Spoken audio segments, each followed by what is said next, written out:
Hello students, welcome to EPG Pathshala. I am Dr. Anurekha Chariwag, Assistant Professor, Department of Sociology, Savitribai Phule, Pune University. I have coordinated the paper on Sociology of Gender. In this module on Emergence of Women Studies, we are going to focus on looking at the relationship between knowledge, power and politics. Especially we will focus on how disciplines get shaped through the policies and programs of either the government or in terms of institutions such as ICSSR and issues such as Indian Associations of Women Studies. Further, we will also look into the relationship between movements and knowledge. We will also discuss about how women's studies is referred to as the intellectual arm of women's movement in India. Further, we will also focus on how gender is very closely related in terms of the nature of how disciplines are shaped, especially in terms of gender biases within disciplines. At the end, we will focus on the higher education policy, role of the institutions, and as mentioned above, ICSSR, Government of India and Indian Association of Women Studies. Emergence of Women Studies in India.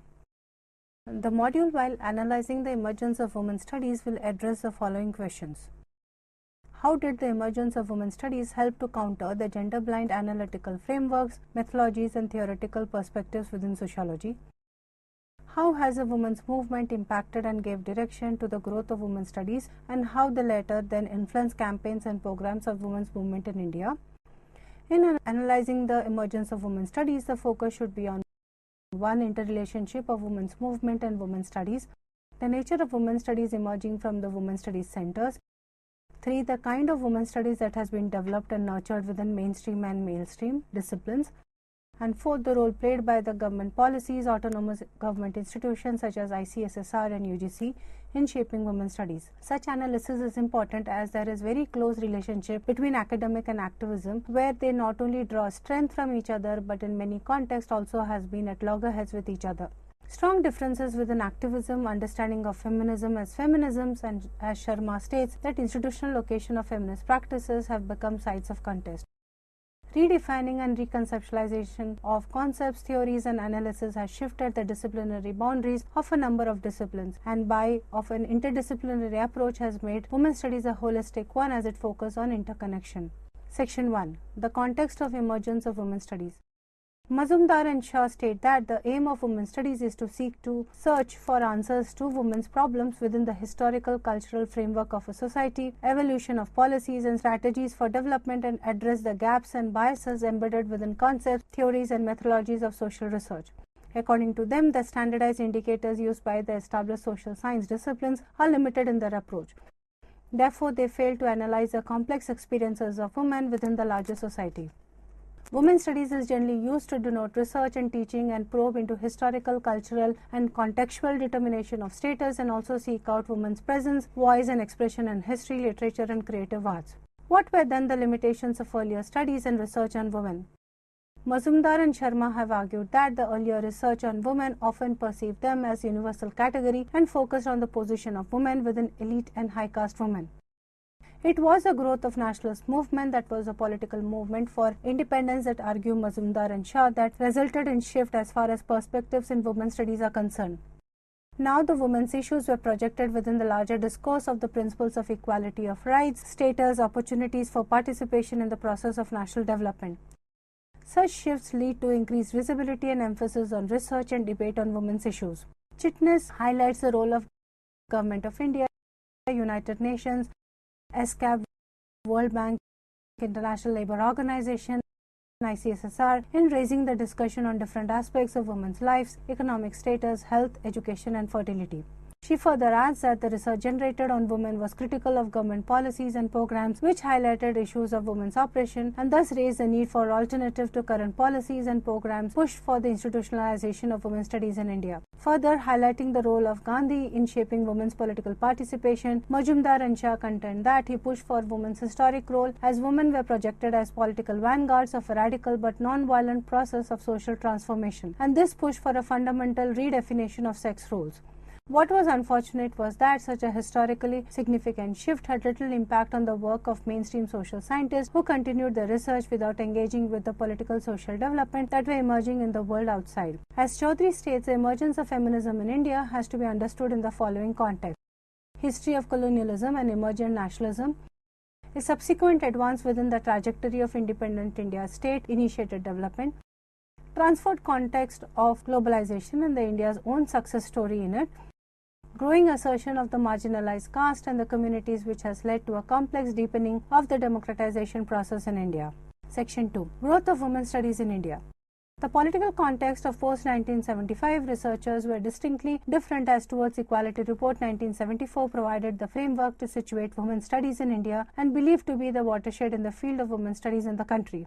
Mazumdar states that the guiding principles of the committee are significant. They could well be read as a manifesto of women's studies in India. According to her, the report defined a new set of agenda for women's studies in India as it pushed the discipline to take cognizance of the diversity, change and plurality within the country. It is important to note that the Indian Council of Social Science Research (ICSSR), an autonomous agency sponsored by the Government of India that adopted in the early 70s that the status of women in India is a priority area when it commissioned studies for the CSWI and took it forward by promoting a new initiative of women's studies in 1976. The program on women's studies seeks to promote social science research to understand women's lives and problems and the manner in which they are being affected by the process of social change, economic modernization, and population dynamics.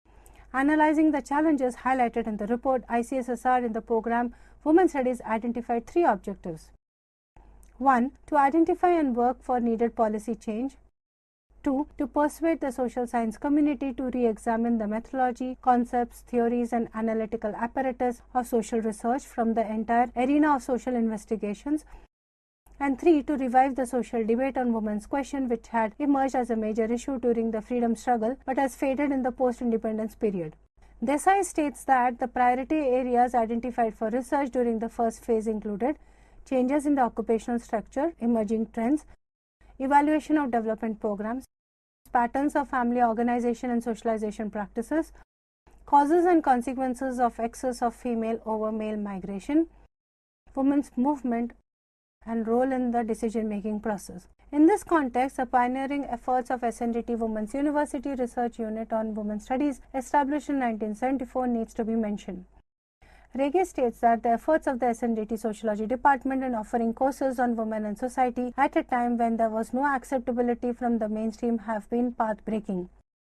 One of the important ideas underscoring the National Conference on Women's Studies was a recognition that and transformation of the structures of ethos of quality and behavior through the unity of social and scientific studies, mobilizing action and spreading awareness, which made the conference more of a movement and not limited to conference proceedings. Further, what was important in the National Conference on Women's Studies 1980 was that the decision to form Indian Association of Women's Studies was taken.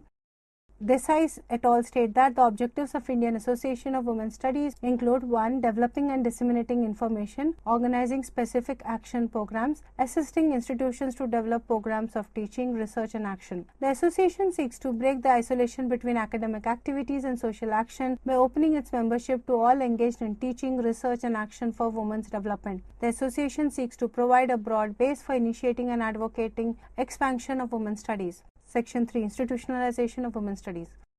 A striking feature of women's studies is that it is an area that seems immediately intelligible and cognizable because its focus on women is stated upfront in the very act of naming the field. Meera Desai's early characterization enables us to comprehend how the field of women's studies was conceptualized in its founding moment.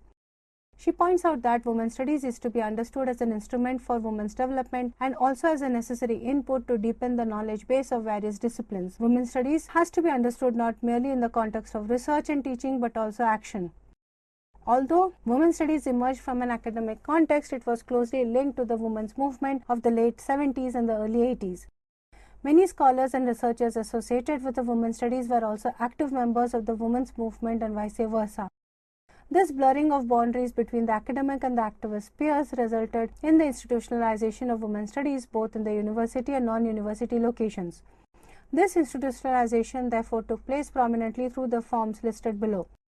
Women's Studies Centers established by the University Grants Commission within universities, Women's Studies cells within specific university departments and in centers and in colleges. In comparison with centers, the cells have limited autonomy as well as mandate, which in turn impacts on their budgets and programs.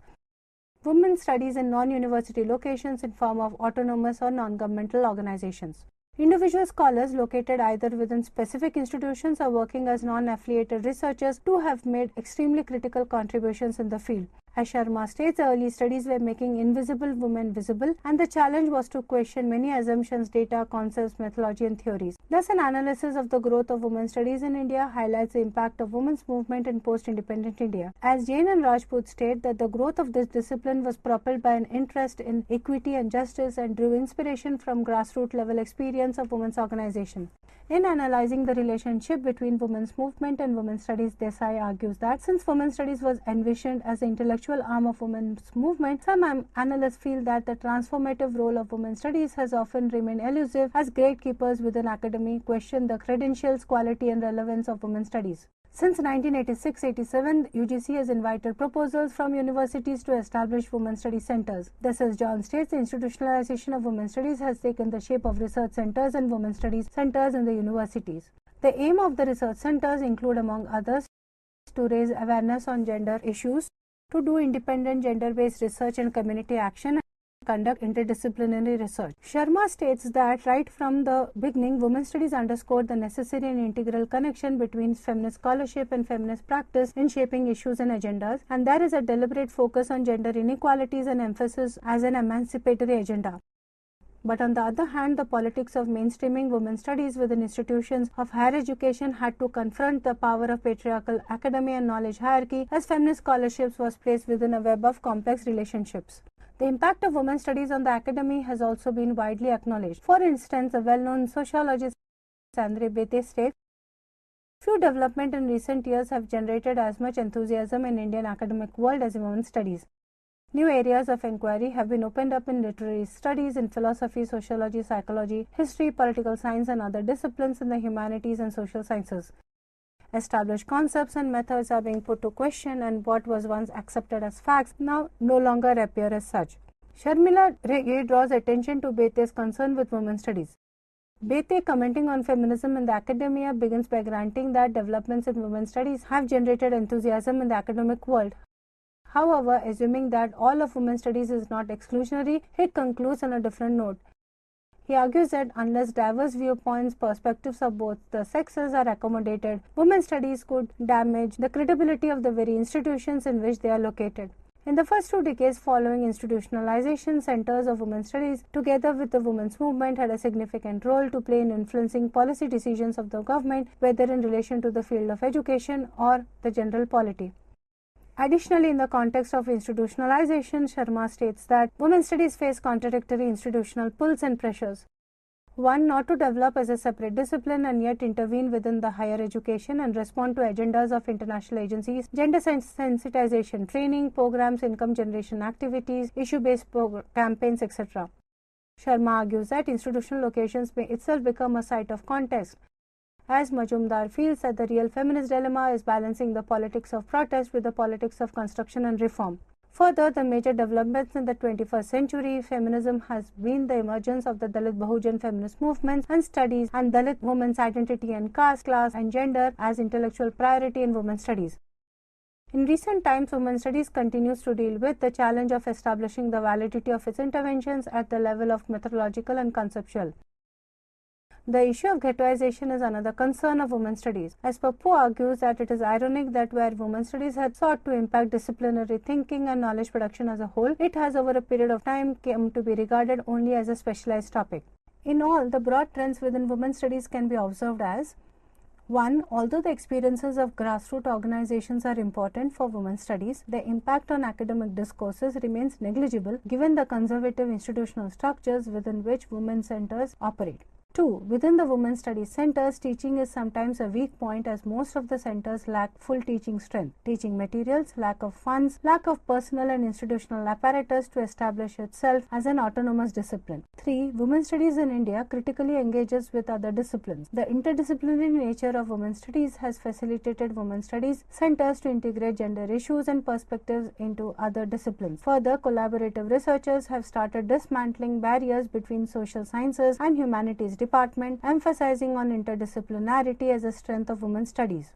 Fourth, the strength of women's studies centers lies in its vibrant syllabi. At some of the centers, the syllabi are creative and strive towards balance between theory and practice. Specifically in centers of Pune and Jadavpur, there is an explicit connection between feminist theory and local, regional, national and global feminist networks. Finally, the challenge faced by women's studies lies in the interlinking the personal with the political. As Jain and Rajput state that women's studies involves a double journey. The internal journey where the person can herself grow into what can be informally called a feminist, and the second is the external journey where one teaches it formally in institutions. In this module, we have discussed about how the emergence of women's studies in India is a challenging process.